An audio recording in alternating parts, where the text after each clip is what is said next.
বল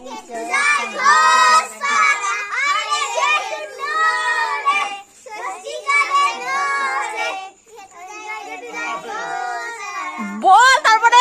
তাদের ভুলে যাওয়া অংশটা হলো, যে দেবে মুঠো মুঠো তার হবে হাত ঠুটো, যে দেবে পালি পালি তার দুয়ারে সোনার থলি। আমাদের গ্রামে বা অনেক গ্রামেই একটা প্রচলিত অংশ ছিল ঘেটু সংক্রান্তির দিন ঘেটু গাওয়া। সকালবেলা উঠেই দেখতাম ভালো মা মানে ঠাকুমা এক টুকরো মাটির হাঁড়ির অংশ আর ঘেটু ফুল নিয়ে দরজার নাচে মানে সদর দরজার গোড়ায় একটু ন্যাচারাল কাজল বানিয়ে দিয়ে বলতো, এটা পর চোখের জ্যোতি বাড়বে। যদিও এখন আমাদের অনেকের চোখেই চশমা লেগেছে, কিন্তু তাতে কি। তারপর সারাদিন ধরে বড়দের হাতে পায়ে ধরা চলতো ঘেটু গাওয়ার এই স্ট্রাকচারটা বানানোর জন্য, কারণ কলার ছড়া দিয়ে বানাতে হতো।